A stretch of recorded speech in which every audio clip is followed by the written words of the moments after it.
अस्सलाम वालेकुम स्टूडेंट्स, कैसे हैं आप लोग? सब ठीक ठाक हैं।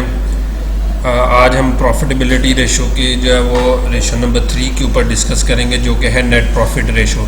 इससे पहले हमने जो है वो प्रॉफिटेबिलिटी के ऊपर दो रेशोस डिस्कस की थी, ग्रॉस प्रॉफिट रेशो और operating profit ratio. I hope कि आप लोगों को वो दोनों रेशो समझ आ गई होंगी। और आज उससे हमने नेक्स्ट जो थर्ड रेशो है वो है नेट प्रॉफिट रेशो। ये प्रॉफिटेबिलिटी के अंदर जो है वो टोटल 5 रेशोज हैं जो प्रॉफिटेबिलिटी के अंदर जो है वो कैटेगराइज की गई हैं, जिसमें से आज थर्ड जो है वो हम डिस्कस करने जा रहे हैं। इससे पहले 2 हम जो है वो डिस्कस कर चुके हैं। तो नेट प्रॉफिट के ऊपर जो है वो हम तफसीली बात करेंगे। तो इस रेशो को जब हम कैसे कैलकुलेट करेंगे, इसके जो है वो एलिमेंट्स हम कैसे कैसे कैलकुलेट कर सकते हैं, इसके साथ हम एक एग्जाम्पल डाटा लेंगे और उसके साथ जो है वो मदद से हम न्यूमेरिकली इसको जो है वो सॉल्व करके भी देखेंगे। मैं उम्मीद करता हूँ कि आपको ये जो है वो रेशो जो है वो आसानी से समझ आ जाएगी जिस तरह मैं एक्सप्लेन करूँगा। अगर फर्दर कोई क्वेश्चन हुआ तो मुझे ज़रूर बताइएगा। तो चलते हैं जी, हमने अपने लेक्चर को शुरू करने से पहले एक छोटी सी बात आपसे करते चले, वो ये कि जो पहली दफ़ा हमारे इस चैनल पे आ रहे हैं वो इसको लाजमी सब्सक्राइब करें और बेल आइकन को प्रेस कर दें, ताकि इस तरह की जो है वो आपको एजुकेशनल लेक्चर जो है वो हमारे बाकायदगी से मिलते रहें। तो चलते हैं जी, हम अपने लेक्चर के ऊपर हम देखते हैं कि नेट प्रॉफिट रेशो का जो फार्मूला है वो है net profit divided by net cell over 100। तो ये परसेंटेज में आप इसको जो है वो डिफाइन करेंगे। तो net profit after tax divided by net cell multiply by 100, तो ये हमारा जो है वो क्या होगा, नेट प्रॉफिट रेशो का फार्मूला होगा। अब नेट प्रॉफिट आफ्टर टैक्स आपने कैसे लेना है, उसके 2 तरीके हैं। अगर तो आपके पास ग्रॉस प्रॉफिट है तो उसके आप आगे कैलकुलेट कैसे करेंगे, अगर आपके पास ऑपरेटिंग प्रॉफिट है तो उससे आगे आपने कैसे कैलकुलेट करना है। तो ग्रॉस प्रॉफिट में अगर आप इनडायरेक्ट इनकम्स जो है वो ऐड कर देंगे और इनडायरेक्ट एक्सपेंसेस माइनस कर देंगे तो नेट प्रॉफिट आ जाएगा। इनडायरेक्ट इनकम से मुराद आपके जो है वो बेसिकली जो है वो इंटरेस्ट जो आपने रिसीव किया है, कोई डिविडेंड रिसीव किया है, तो इस तरह की जो है वो सेल्स के अलावा जितनी भी रिसीट्स होती हैं वो आपकी इनडायरेक्ट इनकम्स होती हैं। तो ग्रॉस प्रॉफिट में अगर आप इनडायरेक्ट इनकम्स को ऐड करेंगे और इनडायरेक्ट एक्सपेंसेस लाइक सैलरीज आपका हो गया, रेंट हो गया, डेप्रिसिएशन होगी, ट्रांसपोर्टेशन आउटवर्ड होगी, एडवर्टीजमेंट एक्सपेंसेस होगी, तो इन सारों को जब हम माइनस करेंगे, जिसमें आपके ऑपरेटिंग एक्सपेंसेस आ जाते हैं, वो सारे जब आप माइनस करेंगे तो आपका नेट प्रॉफिट आ जाएगा। अगर आपके पास जो है वो ऑपरेटिंग प्रॉफिट है तो उससे आगे आपने जो है वो अपना कैलकुलेट करना है नेट प्रॉफिट। तो उसमें आप क्या करेंगे, आप अपनी अदर इनकम वो उसी तरह जो है वो इंटरेस्ट और डिविडेंड वगैरह जो है वो अगर आप रिसीव करें तो वो ऐड कर दें, और अदर एक्सपेंसेस इंटरेस्ट माइनस कर दें और इनकम टैक्स माइनस कर दें, तो आपका नेट प्रॉफिट आ जाएगा। क्लियर होगी बात ये? तो अगर आपके पास जो है ग्रॉस प्रॉफिट है तो उससे आगे आप कैसे कैलकुलेट कर सकते हैं, और अगर आपके पास ऑपरेटिंग प्रॉफिट है तो उससे आगे जो है वो कैसे कैलकुलेट कर सकते हैं, ये दोनों चीजें मैंने आपको बता दी। अच्छा, अब इसका एक न्यूमेरिकल एग्जाम्पल लेते हैं, उससे आगे जो है वो हमें मजीद समझ आ जाएगी।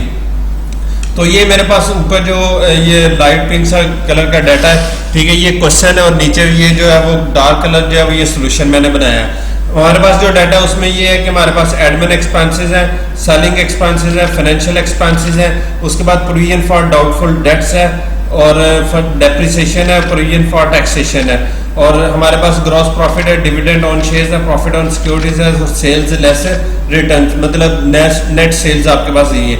अब आपने सबसे पहले क्या काम करना है, आपने नेट प्रॉफिट मालूम करना है। क्या करेंगे कि आप अपनी जो है वो प्रॉफिट एंड लॉस अकाउंट बनाएंगे। प्रॉफिट एंड लॉस की ये क्रेडिट साइड है और ये आपकी डेबिट साइड है। क्रेडिट साइड पर सबसे पहले ग्रॉस प्रॉफिट आ जाएगा 250,000, डिविडेंड ऑन शेयर्स हमारे पास है 15,000 वो आ जाएगा, और प्रॉफिट ऑन सिक्योरिटीज है 10,000 ये आ जाएगा। तो 275,000 ये हमारा इस साइड का जो है वो टोटल आ जाएगा।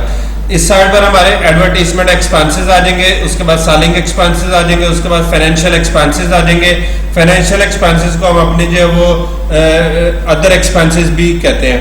उसके बाद प्रोविजन फॉर डाउटफुल डेट्स आ जाएगी, और डेप्रिसिएशन आ जाएगी, और प्रोविजन फॉर टैक्सेशन आ जाएगी, और ये हमारा जो है वो 100,000 जो है वो क्या आ जाएगा, नेट प्रॉफिट आ जाएगा। क्लियर होगी बात ये?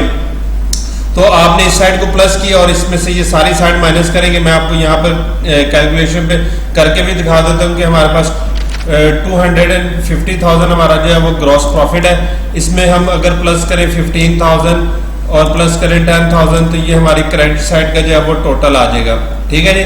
और इसमें से अगर हम माइनस करें 80,000 जो हमारा एडवर्टीजमेंट एक्सपेंस एडमिनिस्ट्रेशन एक्सपेंसेस है, और माइनस करें 40,000 जो हमारा सेलिंग एक्सपेंस है, माइनस करें हमारा 15,000 जो फाइनेंशियल एक्सपेंस है, और माइनस करें 10,000 जो हमारे पास हमारा प्रोविजन फॉर डाउटफुल डेट्स है, और माइनस करें 6,000 जो हमारी डेप्रिसिएशन है, और माइनस कर दें 24,000 जो हमारे पास हमारे जो है प्रोविजन फॉर टैक्सेशन है। तो ये हमारे पास जो है वो नेट प्रॉफिट आ जाएगा। अब हमारे पास जो है वो नेट प्रॉफिट आ गया 100,000, और सेल्स लेस रिटर्न जो है वो ऑलरेडी हमें बताई हुई है 500,000। तो अब हम अपना नेट प्रॉफिट जो है वो कैलकुलेट कर सकते हैं। तो नेट प्रॉफिट के लिए हम क्या करेंगे, net profit after tax over net cell multiply by 100। तो हमने जो है वो नेट प्रॉफिट निकाला था 100,000 और इसको नेट सेल से डिवाइड करेंगे 500,000 से। तो जब इसको हम डिवाइड करते हैं जी, डिवाइड करेंगे 500,000 और मल्टीप्लाई करें इसको 100 से, तो ये हमारे पास आंसर आ जाएगा 20%। तो ये हमारी जो है वो क्या होगी, नेट प्रॉफिट होगी। अब इस रेशो को हम कैलकुलेट क्यों करते हैं, उसका मकसद क्या होता है? इसका मकसद ये होता है कि हमने अपने जो प्रीवियस ईयर की एक्टिविटीज़ है उसके साथ इस साल की एक्टिविटी को कंपेयर करना है, नंबर 1। नंबर 2 ये कि हम अपनी बिजनेस ऑर्गेनाइजेशन का कंपैरिजन किसी और बिजनेस के साथ कर सकते हैं, ठीक है जी। नंबर 3 हम अपने बिजनेस का जो बाकी इंडस्ट्री के जितने बिजनेसेस हैं उनके साथ कंपैरिजन कर सकते हैं। तो ये जो नेट प्रॉफिट रेशियो है इसको कैलकुलेट करने का मकसद ये होता है कि हम कंपैरिजन तैयार कर सकें कि पिछले साल हमने कितने परसेंट प्रॉफिट अर्न किया था, इस साल हमने कितने परसेंट प्रॉफिट अर्न किया। तो इस जो है वो कंपैरिजन को तैयार करने के लिए फिर हम क्या करते हैं कि अपनी ग्रॉस प्रॉफिट, ऑपरेटिंग प्रॉफिट और नेट प्रॉफिट रेशियो कैलकुलेट करते हैं। क्लियर होगी बात ये? आई होप कि आपको ये समझ आया होगा। कल हम इससे जो है वो आगे जो है वो रेशो डिस्कस करेंगे जो प्रॉफिटेबिलिटी की रेशो नंबर 4 है, ठीक है जी। और टोटल मैंने आपको बताया था इसकी 5 रेशोज हैं, तो 3 हमने अब तक डिस्कस कर ली, ग्रॉस प्रॉफिट, ऑपरेटिंग प्रॉफिट और ये नेट प्रॉफिट। कल इंशाल्लाह हम इससे आगे जो है वो ऑपरेटिंग कॉस्ट के ऊपर बात करेंगे और फिर जो है वो हमारा एक्सपेंस रेशियो है, ठीक है जी। तो मुझे दीजिए इजाज़त, कल इंशाल्लाह इससे आगे जो है वो डिस्कस करेंगे, ठीक है। अल्लाह हाफिज़।